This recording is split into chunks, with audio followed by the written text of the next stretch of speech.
오늘 우리는 본문 가운데에서 수넴 여인이라 불려지는 한 여인을 발견하게 되는데, 이 여인은 8절에서 얘기하고 있는 것처럼 수넴이라고 하는 그 도시에 살고 있기 때문에 이름은 우리에게 알려주고 있지 않은지라 편의상 수넴 여인이라 불려지고 있는 사람입니다. 이 여인을 통해서 어쩌면 우리는 예수 믿는 우리들이 어떠한 삶의 자세를 가지고 살아야 되는가, 아주 표본적인 그런 모델을 볼 수 있으리라 생각이 됩니다.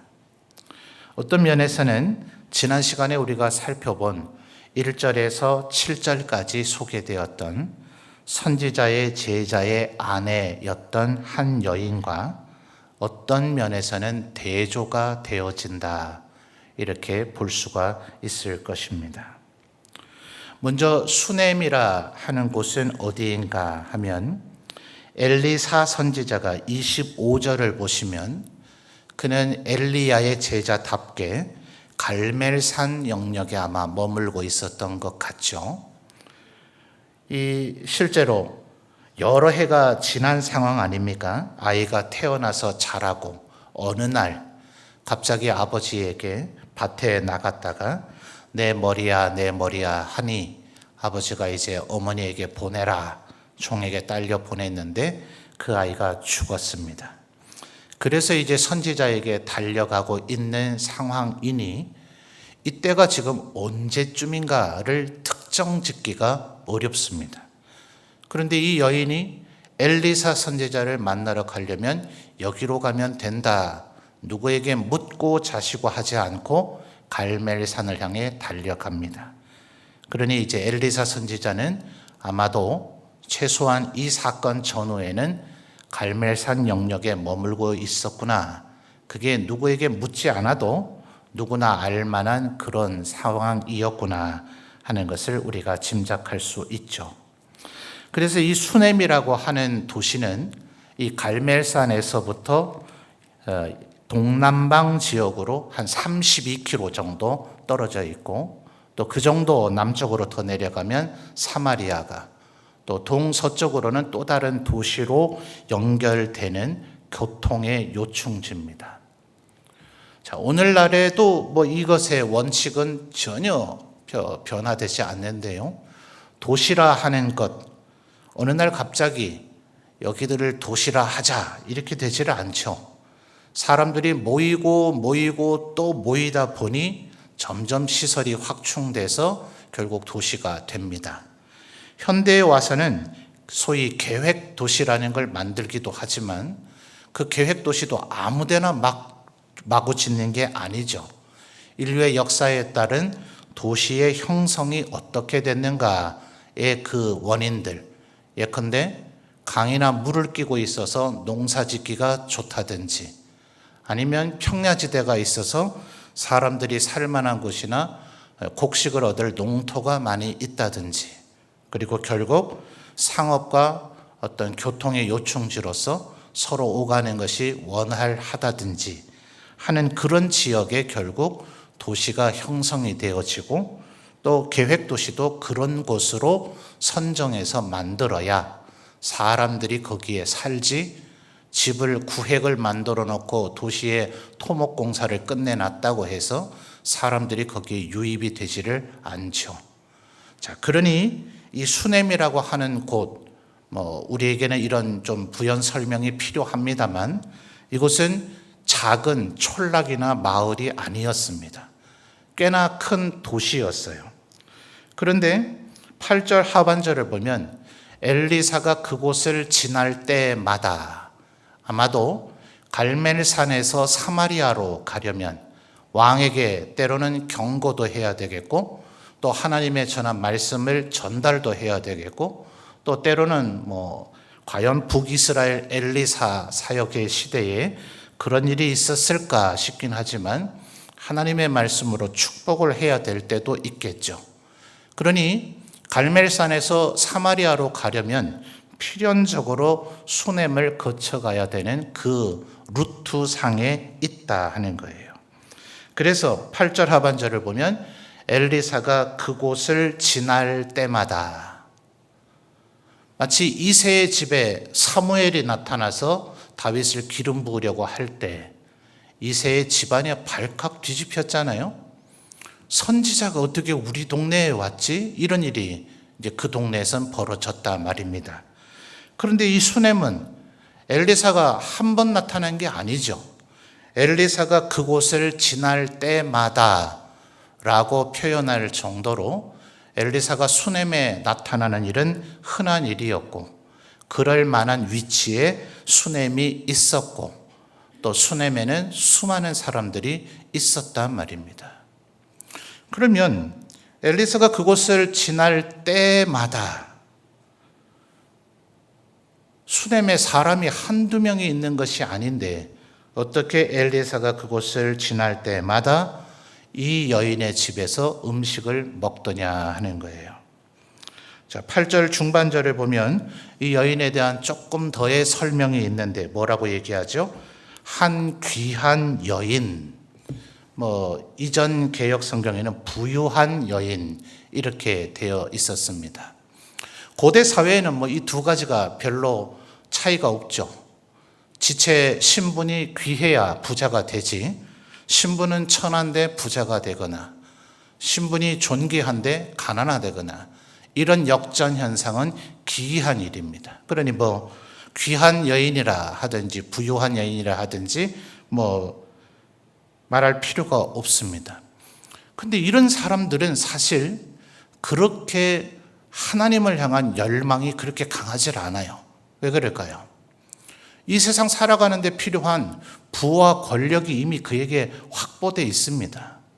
고대 사회는 오늘날처럼 능력 위주에 의해서 자수성가나 벼락출세라는 개념이 거의 없기 때문에 선조로부터 물려오는 돈과 권력, 그리고 후대에게도 물려줄 돈과 권력, 그래서 이런 사람들은 극히 일부의 사람들을 제외하고는 하나님을 경외할 필요를 별로 못 느낍니다.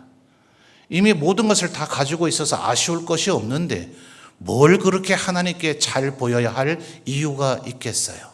오히려 엘리사가 와서 내가 너에게 명하노니 오늘 나를 영접하라, 내가 너희 집에 머물게 하라 하면, 아이고 찾아와야 될 집이 어딘지를 알고 있구만, 이런 식으로 나를 대우해 주니 내가 나도 보답을 하지, 이런 식의 마음이라든지, 아니면 그렇게 필요하냐? 그렇다면 내가 과감히 내가 너에게 자비를 베풀어 주마 라는 이런 마음 정도로나 선지자를 영접하려고 하면 할 뿐, 그리 아쉽다고 선지자를 찾아다니면서 우리 집에 머물고 가시죠 라고 하겠느냐 말이에요. 뭐 더 얻을 게 있다고요. 그런데 8절 중반절, 거기에 한 귀한 여인이 그를 뭐 했다고 합니까? 간권했다 그러죠. 우리는 흔히 가짜 밑에 이응이 붙은 강권이라는 단어를 많이 발견하죠, 성경에서. 그런데 간권이라는 단어는 아마 이곳 외에는 없을 겁니다. 제가 정확히 검색하지는 않았습니다.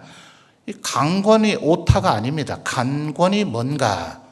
이것은 아랫사람이 윗사람에게 권할 때, 이게 간권입니다. 강권은 이제 그런 형태로는 제한되질 않죠. 친구끼리도 할 수 있고, 주로 이제 윗사람이 아랫사람에게 할 때 강하게 권면한다, 이런 걸 강권이라 그럽니다.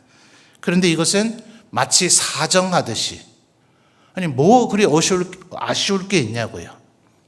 엘리사는 하나님의 권능과 능력으로 어떻게든 숙식의 문제를 해결할 수 있겠습니다만, 그건 엘리사의 사정이고, 이 여인이 굳이 엘리사가 이 집에 와서 머물러야 할 정도의 뭔가 절박하고 아쉬운 게 있겠냐고요. 우연히 엘리사를 발견했다면, 엘리사가 찾아와서 하룻밤 묵어가자 했다면 기꺼이 그 정도만 해도 대단한 자비와 긍휼의 마음 아닙니까?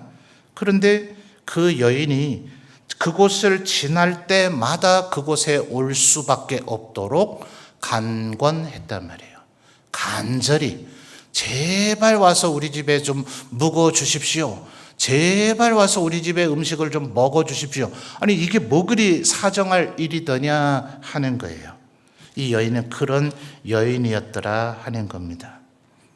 심지어 그뿐만이 아니죠. 10절을 보면 이 엘리사 선지자를 위해서 작은 방 하나를 만들었어요.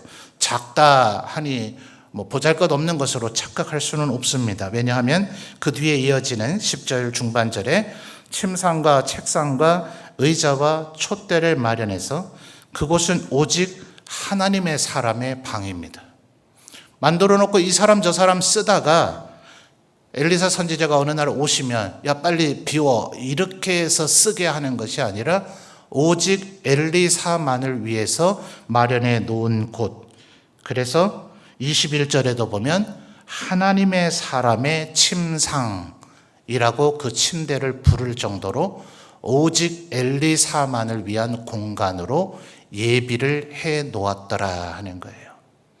아마도 귀한 여인, 또 부유한 여인, 지체가 높은 여인이라서 경제적, 물질적 여유가 있기 때문에 이럴 수 있기는 했었을 것입니다. 그런데 누구나 이렇게 하지는 않죠. 다시 한번 강조드리지만 수넴에는 엘리사가 평생에 단 한 번 온 것이 아니라 그곳을 수시로 지나다닐 수밖에 없는 루트에 있고, 수넴은 작디 작은 촌락이 아니라 거대한 거점 도시가 되는 도시라서 수많은 사람들이 있었는지라 다른 사람에게도 이런 기회가 돌아갈 수 있었을 텐데 이 여인이 간권해서 마치 사정하듯이 요청을 했기 때문에 엘리사는 그의 집에 머물 수밖에 없었다. 자, 그러니 13절을 우리 성도님들 한번 다시 읽어봐 주실까요? 13절입니다. 시작.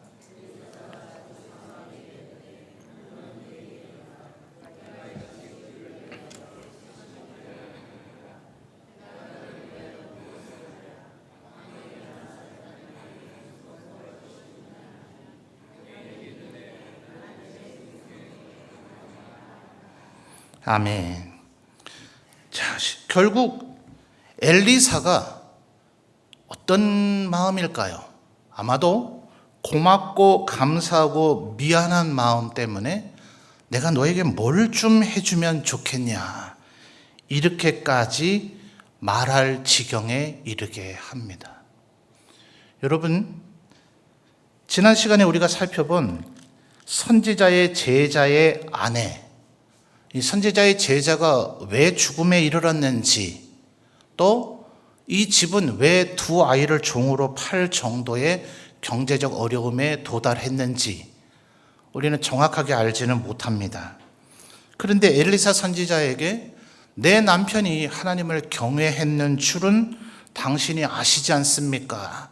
이렇게 당당하게 얘기할 정도로 아마도 이 선지자의 제자가 죽고 그 두 아이를 종으로 팔게 된 데에는 하나님을 향한 충성이 뭔가 원인일 수도 있다. 이 단정 지을 수가 없어요. 일 수도 있고 뭐 전혀 상관없는 다른 이유 때문에 혹은 죄악된 요소 때문에 그렇게 될 수도 있어요. 여러 가지 가능성이 있습니다. 근데 어쨌든 이 여인은 지금 엘리사에게 와서 도와주세요 이렇게 얘기를 한 셈이죠. 그러니 엘리사가 하나님의 이름으로 그 여인을 도와줍니다. 여러분, 이게 어쩌면 우리에게는 너무나 보편적이죠. 하나님은 우리에게 그렇게 하라고 하셨습니다. 내가 너의 하나님이 될 것이고 너는 나의 백성을 삼을 것이니까. 그 말의 의미는 아브라함에게 보여주셨던 창세기 15장에 나타난 계약의 관계처럼 고대의 두 부족의 왕들이 전쟁을 해서 한 나라로 통합되면 이제 왕은 하나가 남게 되니 그 두 왕 사이에 벌어지는 계약입니다. 짐승을 쪼개어 놓고 나는 이제 당신의 신하가 돼서 충성을 다하고 당신에게 세금을 바치고 당신이 전쟁에 부르면 내가 무장하고 나가서 선봉해서 싸우겠습니다. 좋다. 그렇다면 나는 너를 반드시 지켜서 외적으로부터 보호하고 네 굶주림에서부터 너를 지켜주겠다. 쌍방간의 계약입니다. 그래서 이걸 마치 어기는 자는 이 짐승처럼 죽임을 당할 것이다 하면서 패배한 왕이 승리한 왕에게 이제는 신하로서 충성을 다할 것임을 맹세하는 것. 이것이 마치 하나님과 우리 사이의 언약입니다. 하나님께서 내가 너의 하나님이 될 것이다, 너희는 내 백성이 될 것이다 하는 것은 하나님이 우리를 지켜주시겠다는 언약이니, 때로 우리가 하나님의 말씀에 불순종하고 하나님께 충성하지 않더라도 하나님은 언제나 일방적으로 이 약속을 신실하게 지키셨습니다. 그러니 우리가 선지자의 제자가 왜 죽었는지, 선지자의 제자의 아들들이 왜 종으로 팔릴 만한 형편이 됐는지, 그것이 충성의 결과이든 혹은 죄악의 결과이든 하나님 도와주세요 이거 된단 말이에요. 그리고 하나님은 거기에 분명히 응답하신단 말입니다. 그런데 오늘 수넴 여인은 어떻습니까? 엘리사 선지자는 비록 선지자지만 지금 하나님의 마음을 우리에게 보여주고 있는 건데, 하나님께서 이 여인에게 복 주시려고 안달이 나시더란 말이에요. 하나님의 마음을 그렇게 움직일 수밖에 없도록 만든 여인. 수많은 사람들이 있었지만 이 여인은 마치 뭔 빚이라도 진 것 마냥 사정하듯이 제발 우리 집에 머물러 주시고 제발 우리 집에서 음식을 드시고 가시죠 하면서 아예 엘리사만을 위한 집까지, 방까지 마련해 놓을 정도로.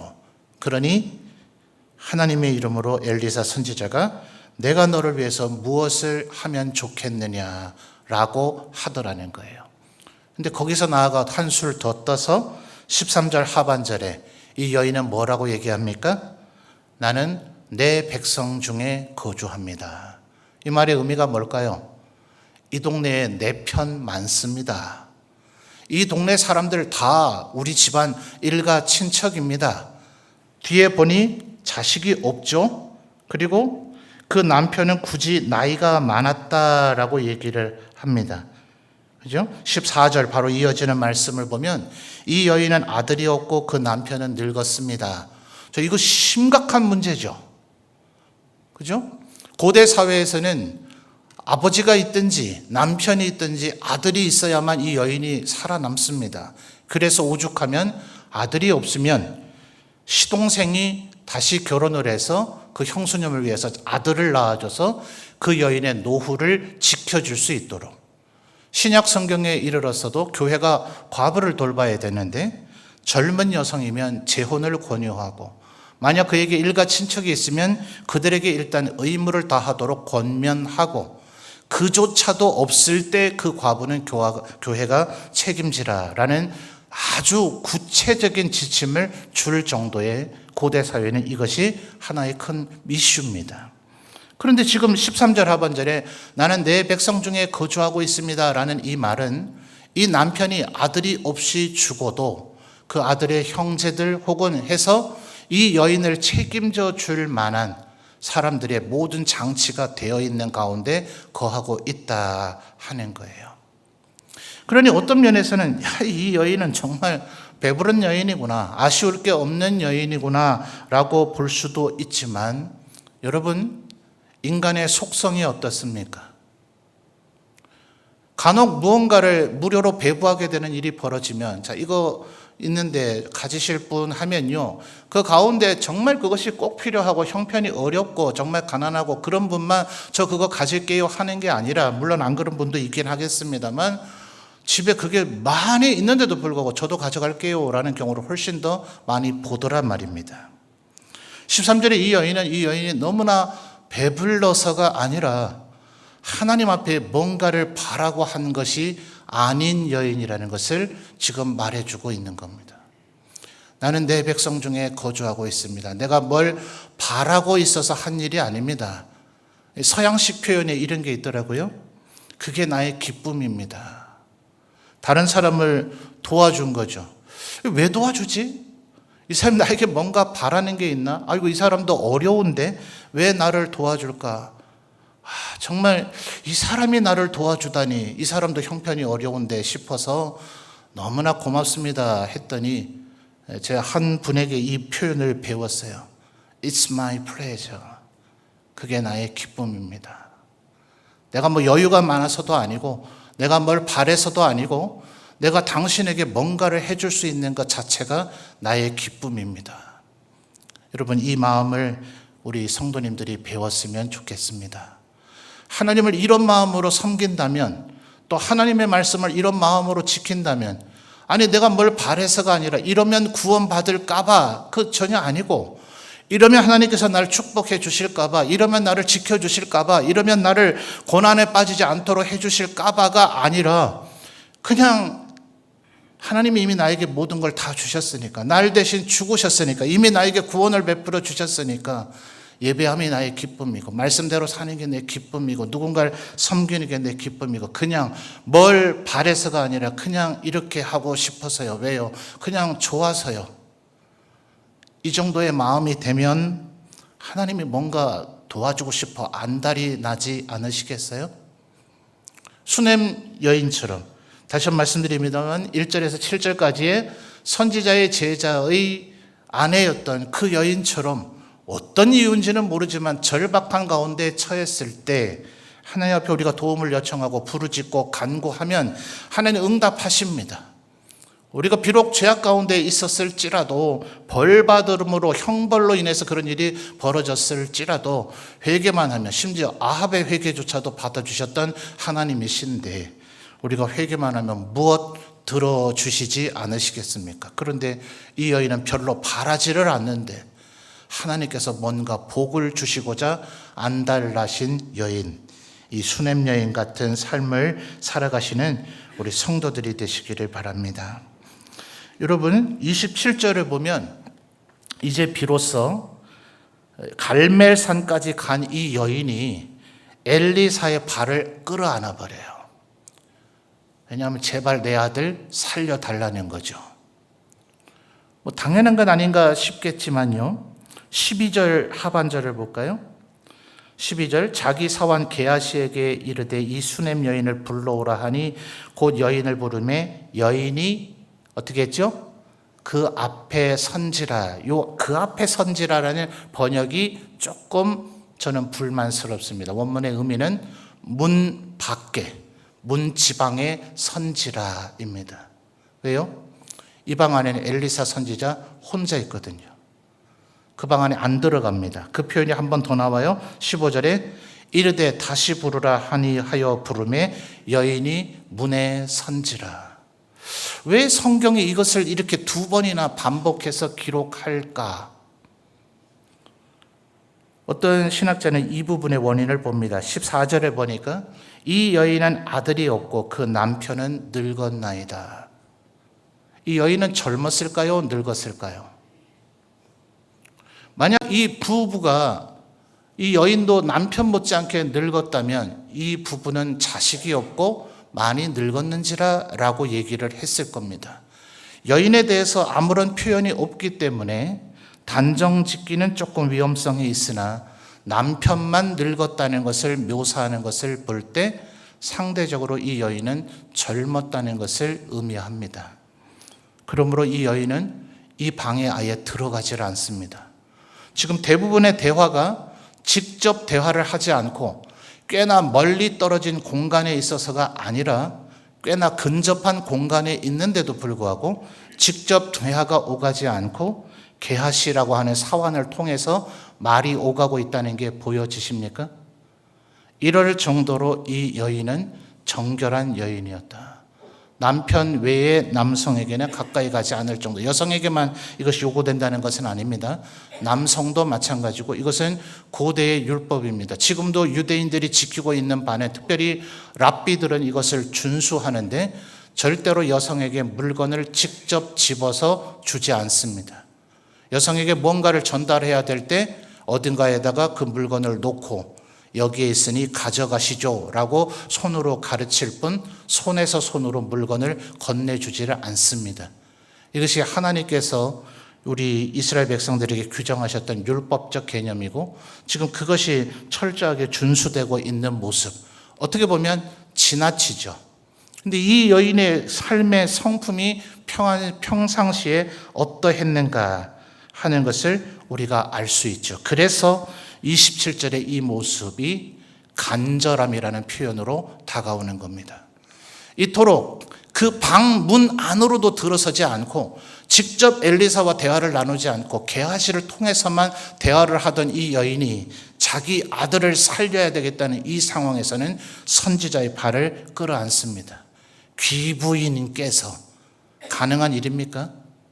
마치 어떤 신학자는 말하기를 27절의 이 모습은 예수님에게 기름을 부었던 그 여인의 모습이 연상이 된다. 이 선지자를 통해서 주어지는 하나님의 권능이 오직 내 아이를 살릴 것이라는 철저한 믿음 말입니다.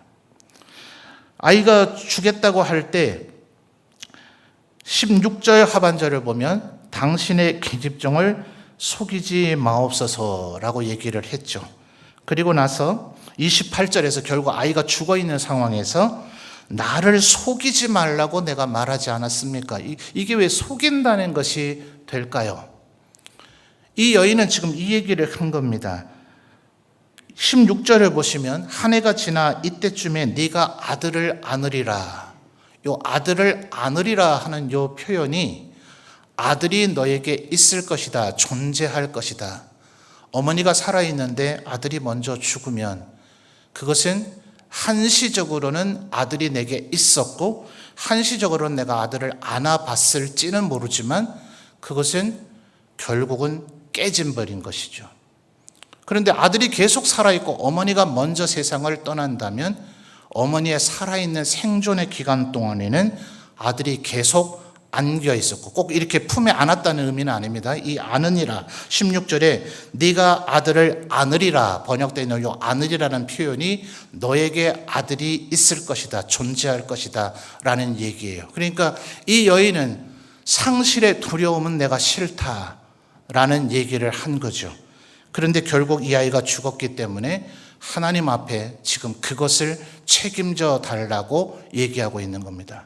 무슨 얘기냐 하면 오늘 이 4장의 끝에서도 끝에 43절과 44절을 보면 여호와의 말씀이 마치 오병이어를 예수님의 오병이어가 연상되는 사건이 벌어지고 있는데요. 여호와의 말씀이 그들이 먹고 남으리라. 44절에 그가 그들 앞에 주었더니 그 다음에 뭐예요? 여호와께서 말씀하신 대로 하나님의 말씀. 그래서 여러분 하나님 앞에 기도할 때에 말씀을 우리가 읽어야 되는 것이 정말 중요한 이유는 하나님의 말씀대로 해 주십시오. 그러면 하나님은 거절할 방법이 없는 거예요. 신실하신 하나님, 변개치 아니하시는 하나님, 어긋남이 없으신 하나님은 뭐 하나님이 그럴 리야 있겠습니까만 하나님이 가장 두려우신 것은 하나님의 말씀을 우리가 들이댈 때 하나님은 거절하실 방법이 없어요. 하나님 우리를 사랑한다고 하시지 않으셨습니까? 저를 언제나 책임져 준다고 하시지 않으셨습니까? 이 말씀을 붙잡는 것이 이렇게 중요한 겁니다. 그러니까 지금 이 여인은 네가 아들을 안으리라. 너에게 아들이 있을 것이다. 지금 그 말을 철저하게 믿고 있는 거예요. 그래서 이 아이가 죽었다는 얘기가 들리자마자 21절에 하나님의 사람의 침상에 이 아이를 눕혀놓고 그리고 아까 말씀드렸듯이 갈멜산에 머물러 있는 엘리사에게 수넴에서 무려 32km, 1시간당 4km를 가면 8시간을 달려가야 될 거리를 하루간에 왕복할 방법이 없죠. 남편에게 애가 죽었다는 얘기도 안 합니다. 마치 아브라함이 이삭을 모리아 산에 가서 바치고자 할 때 사라에게 얘기조차도 하지 않았던 것처럼 대접의 주체가 이 수넴 여인의 남편이 아니었죠. 엘리사에게 제발 우리 집에 와서 음식을 드셔 주십시오. 엘리사 선지자를 위해서 방을 만듭시다. 언제나 지금 이 섬김과 영접의 주체는 이 여인이었습니다. 아마 남편의 믿음이 어떠했는지 우리는 알지 못합니다. 그래서 그 남편에게 이 아이가 죽었다는 얘기를 말하지 않습니다. 다른 사람에게도 보이지 않습니다. 오직 하나님의 사람의 침상 위에 두고 그리고 달려갑니다. 24절에 오죽하면 내가 달리다가 넘어질지라도 내가 어떻게 당할지라도 절대로 내가 멈추라고 하기 전까지는 멈추지 마라.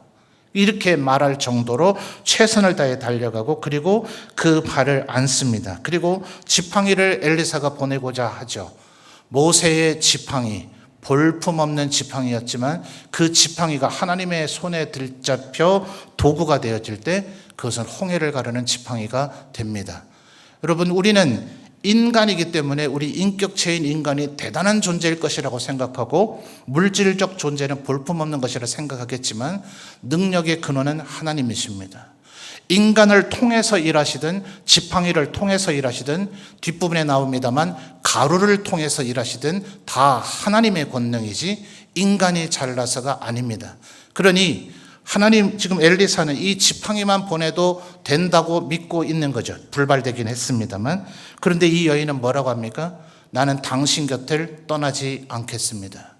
자신의 집은 수넴이에요. 여기는 갈멜산이고 엘리사의 방에 들어가지도 않던 여인이 떠나지 않겠다는 말이 뭡니까? 지팡이만 보내지 말고 당신이 와주십시오. 당신이 와야 내 아이가 살아날 것입니다 하는 철저한 믿음. 그 믿음이 이 여인이 엘리사를 자신의 집으로 끌어오게 만들었고, 엘리사는 지팡이를 얹었지만 살아나지 않았죠. 그 아이 위에 엎드렸지만 이 34절 끝에 살이 점점 따뜻해지다가 결국 다시 35절에 다시, 구주께서도 이렇게 하셨던 것을 기억하십니까? 거의 모든 기적은 단숨에 주님께서 나사로야 나오라 하면 나왔고 네가 나으리라 하면 나았고 현장에 그 환자가 없어도 네 종이 나을 것이다 하면 백부장의 종이 나았습니다. 그런데 기이하게도 사람의 눈을 뜨게 해주실 때에 침을 뱉어 진흙을 발라 눈에 발라주시니 나무 토막 같은 것이 걸어다니는 것을 봅니다 하는 중간 과정을 묘사해 줄 때가 있습니다. 주님은 한 번에 모든 일을 이루시지만, 한순간에 모든 일을 이루시지만 주님의 권능을 받은 우리 인생들은 그렇지 않을 때가 있죠. 마치 엘리사가 7번 기도함으로 다시 비가 내렸던 것처럼 지금 하나님의 권능과 능력의 역사가 이루어지고 있는 과정을 보여주는 겁니다. 때로 베드로가 일주일 만에 무교절 기간 끝에 마지막 날 밤에 풀려나는 것처럼 기도의 응답은 마지막 순간까지 조금도 조짐이 보이지 않을 때가 있습니다. 이 여인과 그 여인의 응답하는 이 엘리사의 사역, 이 여인은 엘리사를 움직일 수밖에 없도록 만드는 믿음이 있었던 거죠. 그래서 지팡이를 얹어놨다가 엘리사가 엎드렸다가 그리고 다시 한번 엎드렸을 때 35절 끝에 7번 재치기를 하면서 아이가 눈을 뜨게 되어집니다. 이 수넴 여인은 하나님이 복을 주실 수밖에 없도록 살았더라 하는 거죠. 그리고 38절에서 41절까지의 얘기도 마찬가지입니다. 채소를 가지고 국을 끓이려고 했을 때 아마도 39절에 죄송합니다. 들포도 덩굴에서 채취한 들호박이라고 불려지는 이 식물의 정체가 뭔가 신학자들이 좀 관심을 가집니다. 우리 우성우 집사님께서 식물을 정말 잘 하시더라고요. 제 사역 초기에 꽤 오래됐습니다만 세제에서 우리 강길자 권사님과 함께 해설사를 하시잖아요. 그래서 한번 오시라 해서 세제에 가서 그곳을 안내를 받으면서 해설을 해주시는데 식물에 대한 조예가 엄청 깊으시더만요. 그런데 다 지금 전에 기억이 안 납니다. 워낙 문외한이라서. 우리의 눈에 볼 때는 거의 같은 식물이지만 어떤 것은 약용이 되고 어떤 것은 독성이 있다. 그런 얘기를 하셨던 것이 어렴풋이 기억이 납니다. 39절에 아마 이 들호박이라고 지금 번역되어 있는 식물이 아마도 그런 선지자의 제자들에게 착각을 가져왔지 않았겠는가. 그리고 일단의 어떤 번역들은 41절에 나타난 가루를 밀가루라고 번역하기는 합니다. 그런데 원문의 히브리어는 그냥 가루라고 되어 있지 그것이 꼭 밀가루라고 단정 지을 수는 없습니다. 그러나 사람들의 음식 문화 속에서 가루라 할 것은 대표적인 게 밀가루니 어떤 성경 번역들은 밀가루라고 번역을 했는데 밀가루가 과연 어떤 독성을 제거하는 힘이 있는가? 정말 이것은 인간의 삶의 음식의 끼니를 해결하는 아주 작은 문제에 지나지 않죠. 지금 이 4장 전체는 1절부터 7절까지의 선지자의 제자의 아내와 그리고 수넴 여인과 그리고 선지자의 제자들이 먹어야만 했던 보잘것없는 국과 그리고 보리떡 20개와 한 자루의 채소 100명이 도저히 먹을 수 없는 주님께서 하셨던 5,000명의 기적과는 비교가 되지 않지만 하나님은 우리가 말씀대로 잘 살았던 그렇지 못했던 엄청나게 거대하고 크나큰 문제이든 너무나 작고 보잘것없는 문제이든 우리의 기도에 응답하신다는 것을 이 열왕기하 4장은 우리에게 웅변적으로 이야기해주고 있는 것입니다.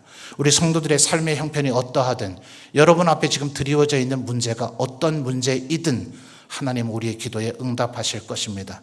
그러나 모쪼록 바라기는 수냄 여인처럼 하나님이 우리에게 복 주시고자 안달날 수밖에 없도록 살아가시는 성도들이 될 때 우리의 인생은 얼마나 천국의 기쁨과 영광을 맛볼 수 있을 것인가.